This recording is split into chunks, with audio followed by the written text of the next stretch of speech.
Welcome to all of you. Today I will deal a very important concept in biology that is a part of the NCERT syllabus and very essential for the NEET examination. So the part is plant life cycle and alternation of generation. I request all of you please subscribe the channel and click on the like button and bell button to receive the new video as soon as I upload it in the YouTube. Okay, thank you. You know, in plants, both haploid and diploid cells can divide by mitosis. This ability leads to the formation of different plant bodies. That is the haploid plant body and diploid plant body. You know, haploid plant body produces gametes by mitosis. Hence, this plant body is known as gametophyte. Following fertilization, the zygote also divides by mitosis. Here in plants, the zygote divides by mitosis to produce a diploid sporophyte plant. Haploid spores are produced by this diploid plant by meiosis. Hence, this in turn divides by mitosis to form a haploid plant body once again. Thus, during the life cycle of any sexually reproducing plant, there is an alternation of generations between gamete-producing gametophyte haploid and spore-producing diploid sporophyte. So, depending on the type of life cycle pattern, plants are classified into three groups. That is the haplontic life cycle showing plant, and plant showing diplontic life cycle, and plants showing haplodiplontic life cycle, intermediate stage. Okay, so let us explain each one in brief. So first let us explain haplontic life cycle showing plants or haplontic life cycle. See here, this is the life cycle pattern of the haplontic life cycle. So in haplontic life cycle, there are two stages shown here, that is A and B. The A representing the sporophytic generation and B representing the gametophytic generation. So this diagram, it is very clear. The sporophytic generation is very short-lived and gametophytic generation is a long-lived, or it is called a dominant stage.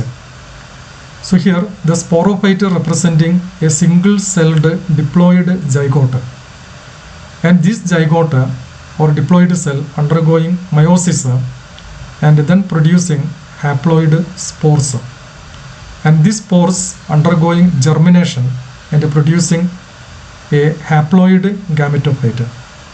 The spore is haploid, so the gametophyte also haploid. Okay, and this haploid gametophyte producing male and female gametophyte differentiated, and it producing male gamete and female gamete. These gametes undergoing fertilization, that is technically called syngamy, and then again produce a diploid zygote. This diploid zygote again meiosis producing spores and then gametophyte, then zygote. So there is an alternation of short-lived sporophyte and long-lived or dominant gametophyte. This type of the life cycle pattern is known as the haplontic life cycle pattern. So this type of life cycle is commonly observed in algae such as volvox, spirogyra, and some species of the chlamydomonas. Not all algae, some species only. Okay, that which other species are showing the different type of alternation generation that I will give later. Okay, so that is the haplontic life cycle. So now let us explain diplontic life cycle. See this diagram showing the diplontic life cycle. Here also labeled A and B. So here wherever A labeled, that is a sporophyte. Okay, and B labeled, that is the gametophyte. Okay, so here the diplontic life cycle, the sporophytic generation is actually multicellular and can live freely without depending on the gametophyte. Okay, and this diploid sporophyte producing spores by meiosis. So meiosis taken place in the sporophyte and that producing the spores. Okay, and these spores differentiated into gametophyte. And this gametophyte again multicellular. And here in this gametophyte, gametes are produced by the process called gametogenesis. And these gametes undergoing fertilization, or it is called syngamy technically, and producing the zygote. And this zygote under multiplication, mitosis, not a meiosis, it producing a multicellular structure that is known as the sporophyte. So sporophyte again is a diploid, gametophyte again is a haploid. Long-lasting sporophyte alternate with a short-lived gametophyte. Just opposite the case of the haplodic life cycle. Okay, so this type of the life cycle is known as the diplodic life cycle. So in the diplodic life cycle, it is also showing by some algae, that is the fucus species, fucus, and it is showing by gymnosperm and angiosperm. Gymnosperm and angiosperm, that is showing this diplodic type of the life cycle. Okay, so that is the diplodic life cycle. Let us see what is the haplodiplodic life cycle. So here this diagram showing the third pattern, that is the haplodic diplodic life cycle, that is the haplodiplodic life cycle.